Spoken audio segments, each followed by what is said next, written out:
For over 20 years, I've dedicated my life to bringing you the very best selling, marketing, and business building strategies to keep your business thriving. Get ready to experience the success you've been searching for. Welcome to the Tom Ferry Show.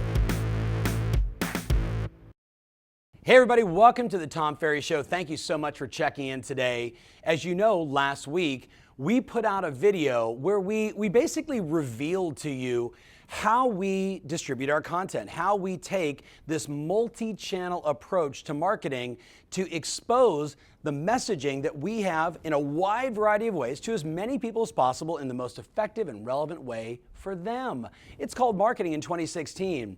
A lot of you asked about email marketing, so we thought we would back up last week's show with today's show talking about, matter of fact, Taz, let's put the slide that you guys gave me back in December up so they can see most difficult, or actually I think it's most effective and most difficult in terms of marketing approaches today.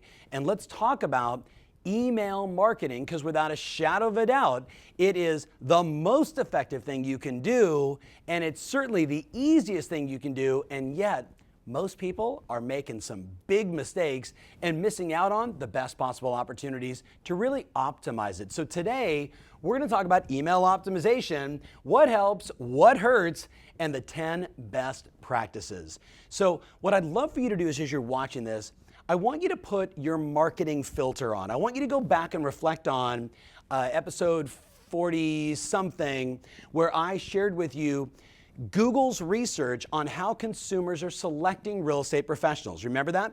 49% based upon trust. I'm going to probably screw up the numbers. It was like 15% based upon experience, and then 13% based upon demonstrable ability to negotiate, and then it began to drop off pretty incredibly. So as you think about what I'm saying now, as you're watching this video, I want you to be thinking, when I send an email, does it create trust? And how do I create trust? When I send an email, like a marketing email about an open house or a listing you've taken or an announcement, something you want people to engage with, is it creating trust? Is it showing people my experience? Is there something in there that has demonstrable my ability to negotiate and serve my customers? And if you're missing those three, that might be a little clue as to why your email isn't as effective as it could be. Let's look at some mistakes. You ready? Some easy mistakes that you can adjust. Now, the obvious one is not proofreading. So how often do we get an email and you're like, wow, did they not think spell check before this? It happens all the time. The advice that my team uses is they write the email, then they print the email, and then they hand it to like 6 or 7 people and say, read this. Does this sound like us? Is this our tone? Do you see any misspellings? How often do we do your with, it's not you are, it's, missing the apostrophe, that kind of thing. Little stuff like that unfortunately, as people are reading it, they make a judgment call, and that could be the last time they ever read one of your emails because you misspelled one stupid word. It happens. Number 2, not looking at multiple devices. This is so important. Multiple devices and multiple browsers. So I don't have my phone, but I'm going to grab this one, right? So Sarah's got a Samsung. I got an Android. Somebody else might be looking at it on their PC. I'm going to look at it on my Mac. You want to look at it on multiple devices and multiple browsers just so you can make sure that, like an easy thing, what if all the font's too small on an iPhone? If the font's too small, I'm not going to even waste my time to do this. I'm going to do this, delete, right? Just like that. And just in a moment, they deleted you because you didn't say, how is this going to show up on an iPhone versus an Android versus a Mac versus a Chrome versus another browser? Does that make sense? And there's unfortunately no simple solution that you can go and modify everything. You just want to look. You want to say, wow, this really shows up great on a 40-inch screen, but no one's looking at your emails on that. They're looking at it on one of these. Does that make sense? Number 3 mistake.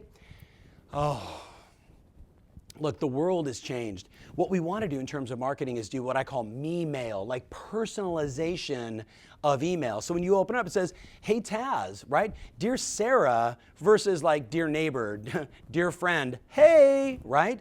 So this personalization game really moves the needle when it comes to email marketing, as all marketing does. Here's the challenge though. Most people have bad data. So if you have bad data, do not attempt personalization.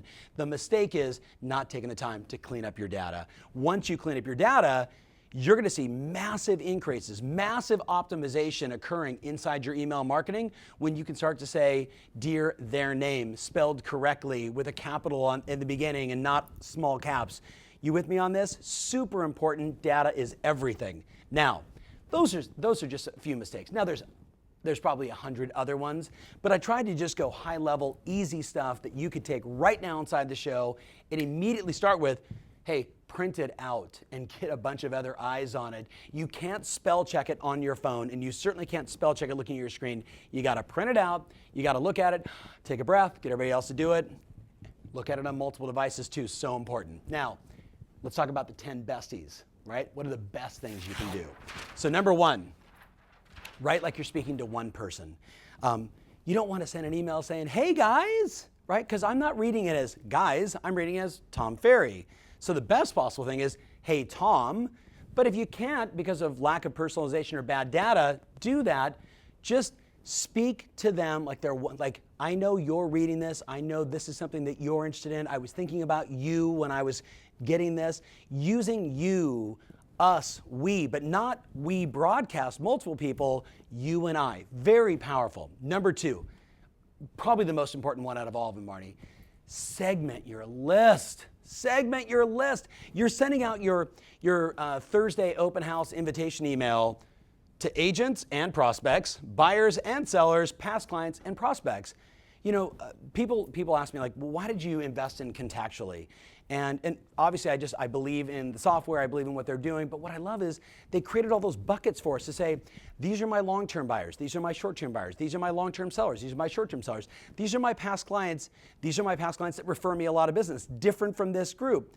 Each one of them deserves, in my opinion, a separate and different articulate marketing message. And you can do that with email fast and efficiently and free, but you got to segment your list. Otherwise, you're doing this.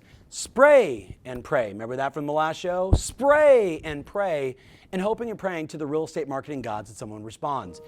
I'm going to speak differently to buyers than I am to sellers, my past clients versus prospects. You know it and I know it.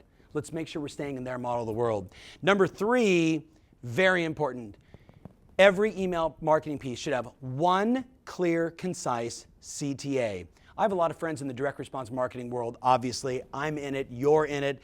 I've got friends that are in the infomercial world that, they spend $500,000 to produce a show. They give, some actress $2 million to say, I got thin thighs in 30 days or less with this little, funky machine. And here's the deal. They don't try and sell 6 things. They sell one thing, they sell it really hard, they reinforce it with trust, experience, demonstrable proof, facts, case studies. Sell one, sell hard. When I get your email, what do you want me to do? Do you want me to like your Facebook page? Do you want me to visit you at an open house?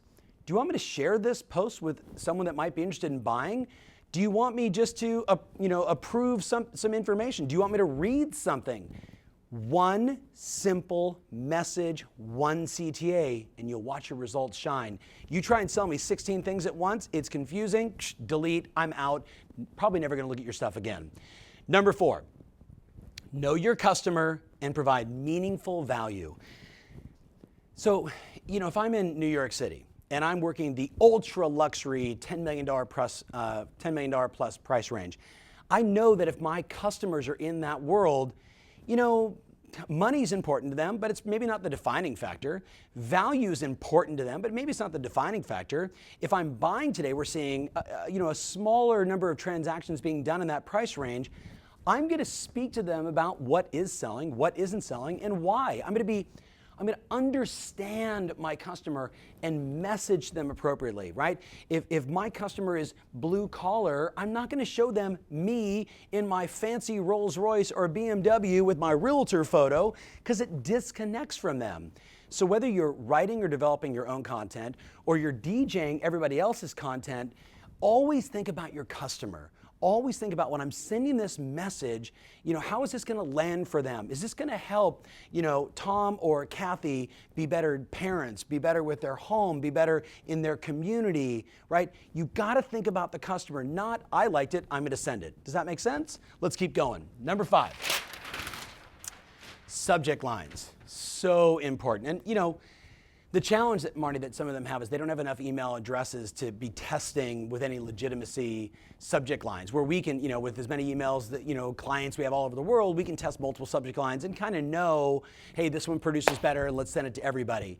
If you're sitting on 1,000, email addresses, 500 email addresses, yeah, you can get some data by just, testing 100 and 100, which one opened better, and then send everybody else the one that opened the best. Does that make sense?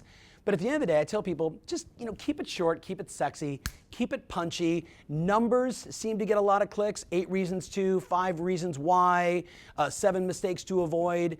When you see those emails, even in housing with all things consumers, it really produces. If you're sending a video like this, notice in the subject line, we'll put brackets, video, or Tom Ferry Show. Do you think that we do that on purpose? What do you think?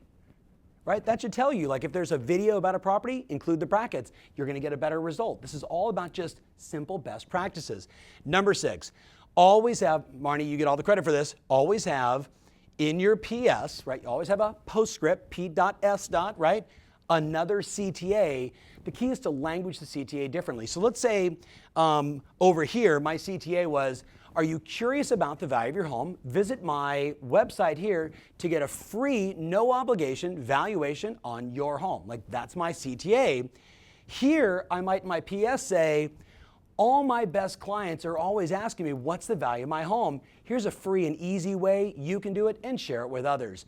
So again, I'm saying the same thing, little different language, but that's the call to action. Go to my site and get a free valuation. This is the most valuable space. This is the most valuable real estate on your email, because how do we check email? We go like this. We're like, okay, shoot, scan to the bottom. What's there? What are they asking me to do? And then I kind of scan it and read it. That's how we all, especially on one of these, that's how we all read our email. Number 7, speaking of, make it scannable. Make it scannable. So how do we read emails? We go like this. We're like, no, okay, what's the postscript? Okay, got it. What do they want me to do? What are the links? Okay, cool. But as I'm reading it, it's super important that you think about what I would call like sub-headlines. So the headline is maybe, have oil prices decreased the value of your home? Right? Or how have oil prices impacted the value of your home? Or how has the recent stock market, disruption impacted home valuations? Arrow up or arrow down? Like that would be a good visual. That also would be a great, 3 reasons why in your subject line, 3 reasons why home valuations have become unstable. Right? Like that would be a cool email headline. That's interesting. I'm interested in the value of my home. And then you go in and you start telling me this stuff. But if all of your email is just content, written, and somewhere in the middle it doesn't say, oil prices have had no impact, know your home's value in a big, obvious sub-headline font, big and obvious. So as I'm reading it, that's what they're really telling me. That's what they want me to know. And then what do you do when you see that? You read above it, you read around it. Does that make sense? This is like ninja stuff. I love that we're talking about this. Number 8, hello Spamalina, don't spam. The number of emails that I get that don't have a super obvious unsubscribe list is shocking to me. It's shocking. We send a lot of emails. It's hey, you don't want to be a part of this? Unsubscribe. What do we 0.0001%? Whatever, it happens every single time. Someone doesn't like what we're sending, they unsubscribe. I don't care. I don't care. But if you're not doing this, you're doing something that's illegal. Does that make sense? It is illegal. Now I know some people say, well, hey, it's illegal to rip the mattress thing off and the mattress police haven't come by. Really? It's 2016. Come on, integrity. You with me on this? Don't be a spammer. All right, number 9, branding consistency. Branding consistency. Here's what I wrote down. Clean, simple, and obvious. How many emails do you get where the photo doesn't look like them? There's this giant banner thing across the top of a beach view. It's all HTML2 rich. I look at it on my phone. It's wonky. Like, I just want the information. And most people, we live in a world, I just saw this recently. Ready? That's a goldfish. Guess what the attention span of a goldfish is? 9 seconds. You guys want to take a stab at what the average attention span of is a human being today? 8.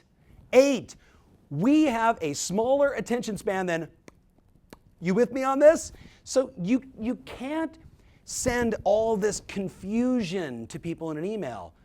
Tell them Tell them what you told them, tell them again. Keep it super simple, keep it very clean, make it very obvious, and your results will spike. You'll be optimizing your email. If you got a photo on there that doesn't look like you, take it off. You with me on this? Or the subject line should be, when was the last time I looked like this? That actually would be completely hysterical. Somebody should do that. All right, the last one, number 10. But just think Google, clean, simple, elegant, obvious. The last one, make it easy to connect with you. It's so funny, like you've seen this before, you've seen this mistake. You get the email, the information is interesting, their phone number is on the email, but when you click it, it doesn't allow me to email. So what they did is they took a photo of the phone number and added it into the email versus the actual link to call you. We want engagement, right? We want engagement. So if the CTA is curious about the value of your home, you can visit my website, you can register here, you can, connect with me via cell phone, text, email, Pony Express, whatever you want. Make it easy for them to engage with you, and when they do, engage right back. That's the game. If you want them to like your Facebook page, have them like your Facebook page. But when they do like your Facebook page, re-engage with them, right? Kind of the stuff we talked about on the last week's show. Now, a lot for you to think about, but I want to reiterate, and Taz, maybe show that slide one more time so they get, email is by far the most effective thing you can do in terms of marketing today, and it's also the easiest, and yet most people are totally screwing it up. And my commitment to you is to have you optimize your email to help more customers, to bring more value to the marketplace, and ultimately sell more homes. Thanks so much for watching. Remember always, your strategy matters, and now more than ever, your emails absolutely rule.